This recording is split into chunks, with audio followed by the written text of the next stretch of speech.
What's up, 7.3 fans? Welcome back to the 7.3 Garage. Today is the day we are going to be getting the turbocharger onto the truck. We got Austin out here helping us, getting this thing dialed in.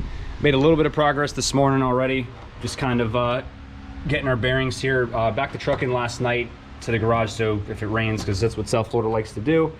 So got the truck backed in last night, and we're basically just getting some odds and ends here. This turbo is just about ready to come out.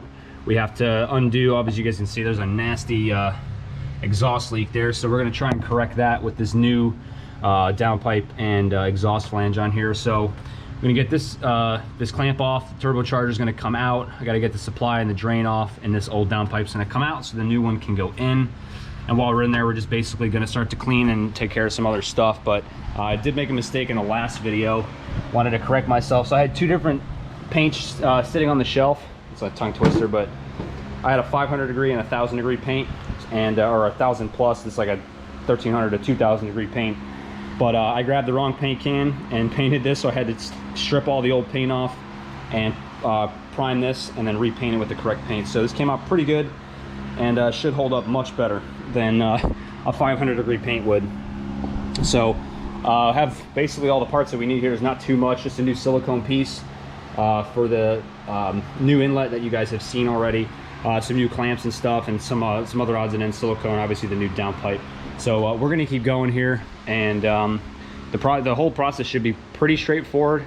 The only problem I'm seeing is gonna happen, we were just kind of laughing about, is that firewall. There's not too much room, maybe a ½ an inch between the 369 and the firewall, and obviously the 472 is tremendously larger, so I think yeah, that's going to be a little bit of an issue, but nothing we can't handle. So we're going to keep going on this thing here. A little progress going here, but I wanted to show you guys a couple different things here. So this turbo is much larger, obviously, than the other one. It fits right in here. We did have to get the downpipe out of the way first, so it's kind of like I told you earlier, it's basically the reverse process. But this is going to be the most tedious part, is getting these V-bands lined up in the right spot, and obviously getting the center section down. I already kind of test fit the drain line or the supply line, so this should go right in here, which would be nice. So we shouldn't have to monkey with that too much. And the other issue is, it's actually, I don't know how well you can see it, but up top there, just above the turbocharger, it's going to hit the firewall. So I'm going to tap that back with a hammer, or encourage it, I should say. And oh, there you go, Frankie. Then there's a plenum bolt here we have to take out and grind down, but the thing looks pretty rowdy in there. Oh man, I'm so excited. I cannot believe this is even going to work. I still feel like some of it's not going to fit, but I mean, they make it to fit, so we're gonna do our best here. We got the turbo lined up. Took a little bit of time here, but we had to knock the firewall back just a little bit, and I did have to grind down this plenum bolt. It's kind of inevitable, otherwise you won't be able to rotate the housing. So when I tell you this thing just fits, it really just fits. So I had to take a hammer to this just a little bit, not too crazy. When the turbo's up in there, it kind of covers everything, but it's kind of sloppy if you ask me, but there's really no other way to do it unless you use like a hydraulic ram, but I don't want to put pressure down on the engine or the cylinder head. There's too many sensitive things in there. So next what we're going to do is we basically have the new turbocharger center section in position. We repositioned the V-bands so those are both facing the right way, and we're going to take out off the old turbo the drain, put the new gasket on here, and prep the threads on both sides, and as well as this one. So we're going to jump on that real fast, and we got some new hardware, a new gasket for the drain. But other than that, it's once we get that dialed in, I think the new downpipe is going to be a little bit of a pain in the ass to get down in there, but we got a jack on it, or my floor jack underneath, kind of giving some pressure on the exhaust. So once we get that seated, it's basically ready to go. We'll clamp the exhaust, clamp the turbo, add some oil in the bearings, and ready to go for a ride here. I would hope in the next hour and a half, 2 hours or so, but we're doing pretty good. It's coming along. New downpipe is in place. That was a little bit of a headache. Had to adjust some of the exhaust, but the turbo is all lined up, the drain is all lined up. I think we're pretty much ready to go here. This was the part that I was most concerned with, but actually went right in there. So this is going to sit probably just like that and get it all nice and bolted in there. It's a little bit of a different angle on this. I'm glad we have the room in there, but it's a little bit of a different angle, again, just to accommodate the larger turbocharger. So this is in the right spot now, and we're actually going to try and get the turbo on and get it test fitted And to keep this from leaking, or at least try our best to keep this from leaking, we're gonna get the turbo on the new V-band, and I'm gonna try to get this tight before we finish up the rest of the exhaust underneath, because I don't wanna have any issues going forward with this thing with leaking, because the soot under the hood is just a little bit of a pain. So we're gonna try to stay away from that as best we can. We have this surface prepped and ready to go, so this is all cleaned up. We used brake clean on there, so that's all clean. Test fitted our oil supply, which fits perfectly, and we're able to adjust the angle for that. The drain is all lined up, so that'll be one of the last things we get hooked up on that. And we'll tell you a couple other steps going forward, but pretty excited. We're getting closer with this thing. Today is the second day of the install. Had to stop around 4 o'clock yesterday. Had a couple of mishaps, and coupled with me not eating, I'm sure you guys know how that is. You get a little hangry and very frustrated, so I had to take a step back and basically plan for today. So we have everything buttoned up this morning. A couple of the issues I'll show you real fast that we had. We being me, had a hard time getting this drain line lined up. So they Irate Diesel sends you a longer drain line to fit, because this sits up a little bit higher with the new turbo. So just had a real issue, or a small issue, lining that up. So I ended up getting that dialed in, so that's all set. The supply went on perfectly, and put some nice Permatex high temp thread sealant on that just in case. And it's basically ready to go. We have to change a couple things in the exhaust. You have to move some stuff around and make it happen, so not a big deal, but we're just about ready to start this thing up for the very first time.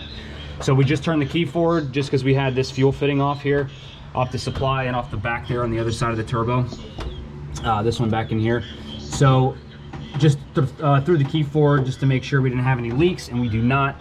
All my V-bands are tight, these 3 in a row up here, so we're ready to start this thing up. I'm gonna fire it up. We got Austin here again today, so we'll fire it up and we're just gonna check for leaks basically here and anywhere around here on the drain. Borg Warner does have a little instruction card. They said the best thing to do is fill this top part where the supply is on the turbocharger, just to make sure it has oil. So you want to, they say allow it to overflow, so that's what I did this morning. I just put a bunch in there and let it kind of sit, and I spun the the turbine to make sure that everything was good, and got the fitting in there and tight. So we're all set with that. Once, and I hope everything's good, but once it's all dialed in, we just have to get the exhaust hooked up. For the most part, it's just open downpipe right now. Get the rest of the intercooler stuff on, the intake, and we should be done. So we're gonna turn this key here. Okay, here we go. First start up here. All right, here it comes.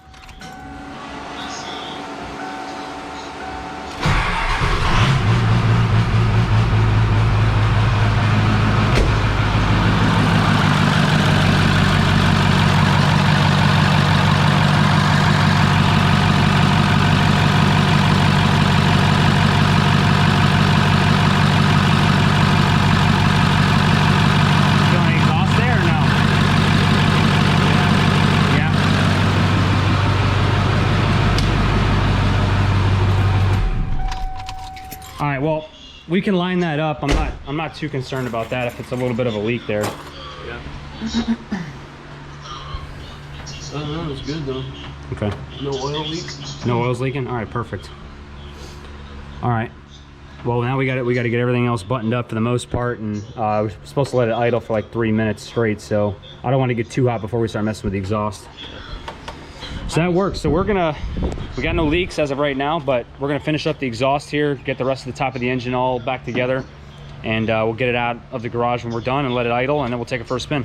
All right, so we have the truck all buttoned up finally, and a little bit of a hassle, more than I had expected, but just 2 days worth of time. But Austin definitely came in and hooked me up with this. So had to shorten up some of the silicone. There was about an inch or so long on each one. This one coming out of the turbo inlet and going into the engine. Kind of took our time and really made sure everything fit pretty nicely. That turbo is a handful. I know I've said it a bunch of different times, but it really fits in there quite tight, and we made as much room as we possibly could have. But we got the exhaust, like I said, just finished up. We got the V-band tight. Everything's tight. I told you already, we also pre-checked it for oil leaks and everything, and we don't see any. So we do have to let the truck idle for about 5-10 minutes or so before we take it out on the road, just to make sure that turbocharger's lubed up. So I'm gonna grab the keys while Austin keeps the camera going. We're gonna roll this thing out. Hopefully it doesn't catch on fire.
truck running finally. It's been a couple days since we pulled it out of the garage from the last clip, but I did have some issues with the downpipe rub-in, and I had I mentioned earlier I had an issue with getting the oil drain lined up. If those things are not perfectly lined up when they're flare fittings, you do have a hard time getting those things to seal. So I ended up having to take the bottom flare off the drain, off the turbo, and we're able to seal it up, and so now it's good to go.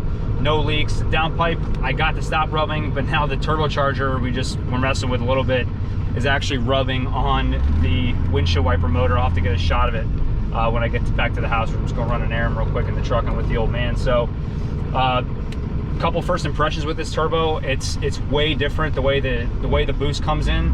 And again, this is a 472 SXE with a 110 turbine housing. So the boost characteristics, in the sense that it's top end, it feels way stronger. It doesn't feel like it doesn't feel like it's running out of, I guess, turbine speed or RPM when you're on the highway or when you're coming into it, which is awesome. That's kind of what I was looking for, really have the nice strong top end, but it does lack bottom end. I'm also waiting on some revisions from Jellyville Performance. So once I get those in and add a little bit more pulse with, this thing should be a little bit better. I always have the option to switch to a 1.0 turbine housing if I choose to. If I drive this for a couple months and don't really like it, it would just be a straight swap. It wouldn't be too big of a deal. So for right now, we're gonna see how this thing does just rolling around on the street and just have some fun. So just about to jump on the highway here. I want to give you guys a quick video of how this thing does getting on the highway. The only complaint I have with this turbo is if you're not in it, it smokes pretty good and the lag is pretty solid. So usually you have to kick it down into out of overdrive to get the thing to light up, but it comes in pretty strong. I just want to get around some people here trying to get on the highway.